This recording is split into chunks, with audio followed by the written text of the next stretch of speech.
안녕하세요. 올해 경기도에 최종 합격하게 된 합격생입니다. 저는 올해 상반기에는 1월 달부터 6월 달까지 교육행정직을 공부를 했고요. 그래서 9월 달에 최종 합격 결과를 받았고, 또 올해 임용 공부를 했던 것은 7월부터 11월까지 약 5개월 정도였습니다. 그 전까지는 임용 공부를 쭉 해왔었고, 올해만 5개월 정도를 공부했다는 것을 감안해서 장수생 분들이라면 제 합격 시기가 많이 도움이 되셨으면 하는 바람으로 오늘 합격생 발표를 하게 되었습니다. 제가 최시원 팀과 함께 하게 된 이유는 처음에 같이 스터디를 했던 스터디 선생님이 추천을 해주셔서였는데요. 일단 저는 9월부터 11월까지 모의고사를 최시원 팀에서 듣게 되었는데, 가장 크게 그 최시원 팀을 선택하게 된 이유는 모의고사가 다른 팀보다 생각할 만한 문제들이 많았다라고 저 개인적으로 생각했기 때문입니다. 그 공부를 하면서 단순히 모의고사를 풀기보다는 왜 이런 문제가 나왔고 또 출제 의도가 무엇인지를 한 번 더 생각해 볼 수 있는 그런 기회가 되는 문제들이 많았다고 생각했기 때문에 개인적으로 저의 스타일과 맞는 문제들이 많았다고 생각을 해서 최시원 팀을 선택을 하게 되었고, 또 제가 그 스터디쌤한테 들었던 바로는 모의고사 문제에 대해 피드백을 굉장히 자세히 준다고 많이 들었어요. 그래서 그 부분을 듣고 피드백까지 같이 선택을 해서 첨삭도 선택을 해서 같이 진행을 했습니다. 그래서 첨삭을 받은 것을 기반으로 해서 집에서 한 번씩 리라이팅을 다시 해보는 작업을 거쳤는데 그 부분도 도움이 많이 되었던 것 같습니다.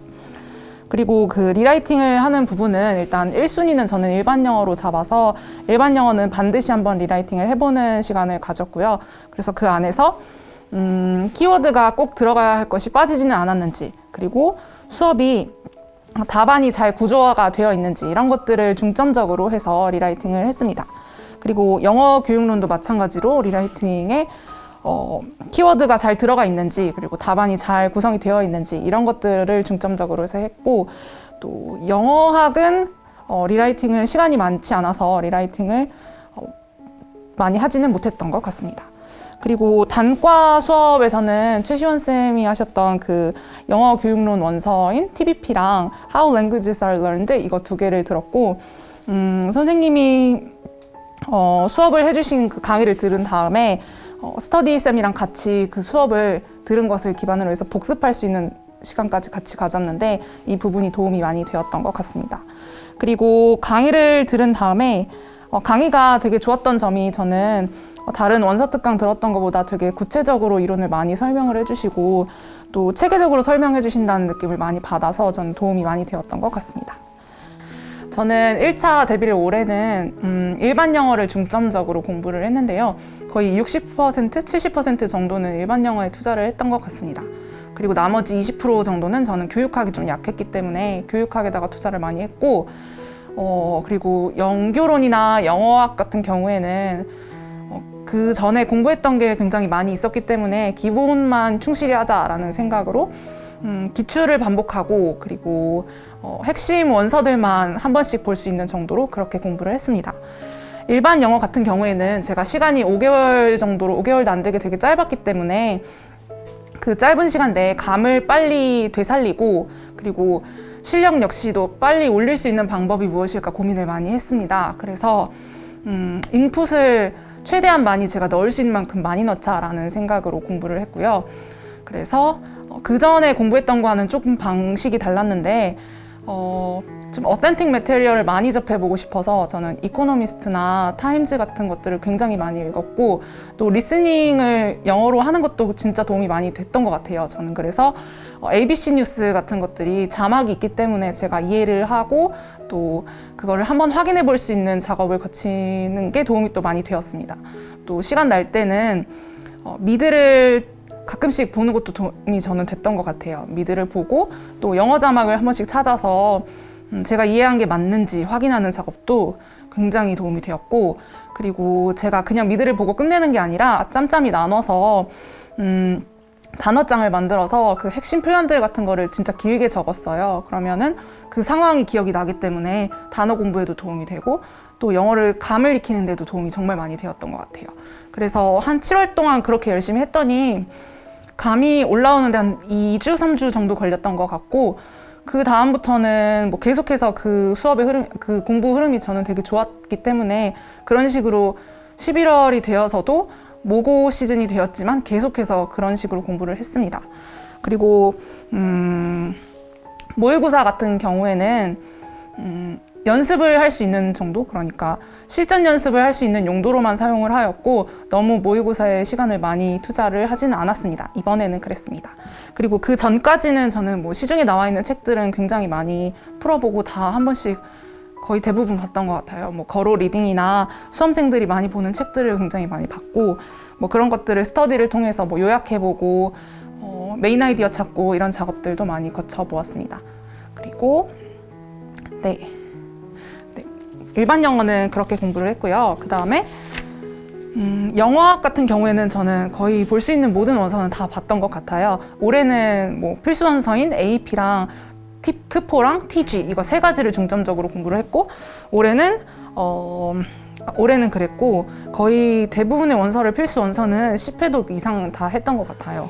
네, 정말 많이 봤고, 그다음에 영어학은 기출을 먼저 분석을 하는 스터디를 했었는데, 여기서 일단 원서를 발췌를 해서 나만의 시각으로 그 기출을 분석을 했어요. 그런 다음에 스터디쌤들이랑 오프라인으로 모여서 주말에 서로 분석했던 내용을 공유하면서 내가 잘못 분석한 건 없는지 이렇게 한 번씩 확인하는 작업을 거쳤습니다.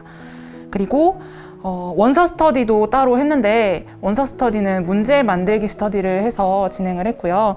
그래서 스터디원들이랑 분량을 나눠서 각자 문제를 만든 다음에 밴드에 이걸 올리고 다 같이 풀어본 다음에 주말에 또 오프라인으로 모여서 왜 이렇게 문제를 냈는지 출제 의도 같은 것들을 공유해 볼 수 있는 시간을 가졌습니다. 네, 그렇고 또 영어 교육론 같은 경우에는 기출이 저는 정말 중요하다고 생각하기 때문에 기출을 역시 스터디원들이랑 같이 주중에 분석을 한 것을 모여서 주말에 한 번씩 이야기해 볼 수 있는 시간을 가졌습니다. 네, 그리고 필수 원서였던 TBP, PLLT 이런 것들은 다 읽었고, 또 그런 것들을 또 발췌해서 기출을 분석할 때 사용하기도 하고 했습니다. 교육학은 제가 교육학이 조금 계속해서 약하다고 느꼈기 때문에 암기를 어떻게 하면 정말 효과적으로 다 할 수 있을까를 중점적으로 공부를 하였고, 암기를 할 수 있는 방법이 여러 가지가 있다고 생각하는데, 저는 제 개인적인 스타일이 약간 이해가 중심이 되는 암기를 하는 게 저는 도움이 많이 되었던 것 같아요. 그래서 인강을 들을 때 도움이 많이 되는 것 같습니다. 이런 이해를 중심으로 공부를 하는 선생님들은 인강을 들으신다면 저절로 이해도 되고 또 스토리도 있기 때문에 암기가 더 잘 되는 것 같고, 그리고 두문자법도 정말 적극적으로 활용을 했는데, 두문자법을 통해서 뭐 제가 만들어낸 두문자법도 있었고, 그리고 스터디원들이랑 공유해서 만들어냈던 두문자법도 있었는데, 이런 것들을 다 거의 대부분 모든 개념에서 가지고 있었던 것 같아요. 그래서 저는 교육학에서는 올해는 빠진 개념이 없도록 다 외우는 것을 목표로 해서 거의 대부분 대비를 하고 들어갔던 것 같습니다. 저는 제가 수험 생활이 길어졌던 이유가 실수가 많았고, 그리고 일반 영어 실력이 절대적으로 높지 않았기 때문이라고 생각을 합니다. 그래서 이번 시험을 볼 때는 어떻게 하면 실수를 줄일 수 있을까, 이거에 대해서 고민을 굉장히 많이 했습니다. 그래서 저는 모의고사 준비를 하면서 답안을 구조화하는 과정에서 그 디렉션을 보고 디렉션을 바로 답안지에다 옮기는 작업을 했습니다. 디렉션에 나와 있는 문제의 요구사항들을 목차식으로 먼저 작성을 하였고, 그 다음에 분석을 한 다음에 문제를 푼 다음에 그것들을 답안지에 적어 나갔습니다. 이렇게 하다 보니까 제가 디렉션을 빠뜨리는 실수를 굉장히 많이 했는데 그 실수를 잡아냈고, 또 제가 문제 분석을 좀 다른 방향으로 하는 것들을 막을 수가 있었던 것 같습니다. 그리고 이번에 제가 실수가 다른 때보다 적었던 이유는 저는 아무래도 제 마음이 좀 더 편했기 때문에, 여유가 있었기 때문이라고 저는 생각을 합니다.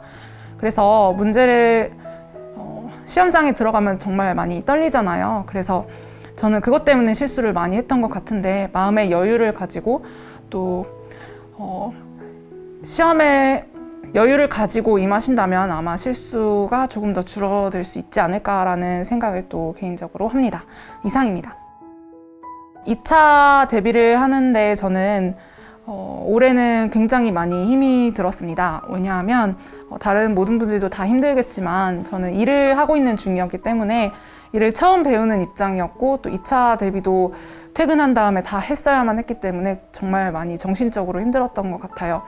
그래서 퇴근 후에 한 3-4시간 정도 시간을 내서 면접이랑 수업 실현을 했어야 했고 또 주말 시간을 투자하는 게 거의 대부분이었던 것 같습니다. 그래서 이 시간 동안 저는 어떻게 하면 가장 효과적으로 데뷔를 할 수 있을까 고민을 많이 했는데 일단 최소한의 스터디를 하면서도 최대한의 효과를 낼 수 있는 방법을 찾았는데 그래서 면접 같은 경우에는 줌으로 선생님들이랑 모여서 직접 문제를 내고 한 세트씩 문제를 풀어볼 수 있는 작업을 했고요. 그리고 수업 실현 같은 경우에는 모의고사나 기출 같은 것들을 분석하면서 거의 자동화를 하자라는 목적으로 자동화 작업을 해나갔습니다. 그리고 네, 그래서 저는 시간이 없었기 때문에 제가 조금 약했던 부분을 중점적으로 하자라고 생각을 하고 수업 실현이랑 나눔을 거의 70-80%를 투자를 하고 그리고 나머지를 면접에다가 투자를 했는데 그래서 제 생각에는 이번에 면접 점수가 조금 낮았다라는 생각이 좀 듭니다. 면접에서 거의 3점 정도 감점이 되었는데 그 이유가 저는 핀트가 조금 나갔던 부분 그리고 영어 부분에 있어서 자동어가 좀 덜 되어서 이런 감점이 나지 않았나라는 생각이 들었습니다. 그래서 저는 제가 거의 뒤집힐 뻔한 점수를 2차에서 받았기 때문에 2차 점수를 받기 위해서 정말 열심히 준비를 하셨으면 하는 생각이 듭니다. 2차 데뷔를 하는데 제가 상대적으로 점수가 잘 나왔던 수업 실현이나 나눔 부분을 더 말씀을 드리겠습니다. 일단 수업 실현 나눔 둘 다 자동화를 시키는 작업이 정말 중요하다고 생각해요. 그래서 수업 실현 같은 경우에는 저만의 수업을 만들기 위해 일단 먼저 노력을 했습니다. 일단 저는 상호작용이 많은 수업이었기 때문에 저의 강점을 좀 더 강조하기 위해서 이 부분에 대해서 자동화 작업을 계속해서 해나갔고 또 기출문제나 모의고사 문제를 계속 풀다 보니까 저만의 수업이 자동으로 만들어졌던 것 같습니다. 또 티처톡을 좀 더 티처톡을 자동화시키고 또 단순하고 모든 학생들이 다 이해할 수 있는 티처톡을 만드는 게 중요하다고 생각해요. 그래서 티처톡을 먼저 스크립트로 다 작성을 해보고 또 이것을 연습을 하는 과정을 통해서 저만의 수업을 만드는 데 도움이 많이 되었습니다. 그리고 수업 나눔 같은 경우에는 경기도는 수업 나눔 점수를 잘 받는 게 굉장히 중요하기 때문에 수업 나눔 스터디를 제가 따로 만들었어요. 그래서 타 교과 선생님들이랑 함께 스크립트를 직접 제가 문제를 올리면 스크립트를 직접 작성해서 그것들을 답변해보는 스터디를 했고 이게 도움이 정말 많이 되었던 것 같습니다. 저만의 답안을 만들어내는 것도 도움이 되었고 또 다른 교과 선생님들의 답안을 보다 보니까 다양한 아이디어들이 나와서 저만의 수업 나눔을 만드는 데 도움이 되었습니다. 제가 최시원 팀을 추천하고 싶은 이유는 저는 마음의 안정이라고 생각합니다. 네, 김수아 선생님도 그렇고 또 최시원 선생님도 되게 옆에서 수험생들을 굉장히 잘 챙겨주시는 것 같아요. 그래서 고민거리가 있으면 언제든지 가서 한 번씩 상담도 받고 또 질문도 하고 이런 게 수험생들의 마음의 안정에 굉장히 도움이 많이 되는 것 같습니다. 그리고 또 저는 Q&A가 정말 잘 되는 것 같아서 또 추천을 드리고 싶습니다. 제가 모의고사를 최시원 팀을 들었을 때 정말 항상 질문 줄이 정말 길었던 걸로 기억이 나요. 그래서 질문 줄이 길었음에도 불구하고 정말 답변들을 자세히 잘 해주셔서 도움이 많이 되었습니다. 그리고 네, 수강생들이랑 진짜 상호작용이 잘 되는 것 같아서 저는 이렇게 마음의 안정을 얻고 싶은 수험생분들이라면 이런 최시원 팀을 선택하시는 게 정말 도움이 될 것 같습니다. 이상입니다. 제가 예비 선생님들께 드리고 싶은 말씀은 제가 진짜 오랫동안 도전을 했거든요. 그래서 수험 생활을 오랫동안 하면서 정말 많이 실패를 했기 때문에 임용이 정말 나한테는 열리는 문이 아닌가라는 고민을 진짜 많이 했던 것 같아요. 그래서 합격 수기를 보거나 또 합격생 선생님들이 와서 말씀을 하실 때 항상 포기하지 않으면 된다라고 말씀을 많이 하시잖아요. 그래서 저는 그 말을 들으면서도 되게 속으로는 좀 의심을 많이 하긴 했던 것 같아요. 그래서 완전 100% 그 말을 믿지는 못했지만 그래도 제가 한번 해보니까 정말 뜻이 있다면 언제든 길이 열린다라는 생각이 저는 들었던 것 같습니다, 이번에. 그래서 저는 그 포기하면 된다라는 말이 조금 책임감 없는 말이 아닌가라는 생각을 많이 했었는데, 근데 분명히 열심히 노력하시고 또 뜻을 품으신 뜻이 교직에 있으시다면 언젠가는 그 꿈을 이루실 수 있을 것이라고 저는 믿습니다. 그리고 만약에 마음에 응어리가 있으신 분이라면 꼭 수험 생활을 통해서 그 부분을 해결하고 꼭 합격하셔서 그 응어리를 풀어내셨으면 하는 바람이 있습니다. 네, 이상입니다.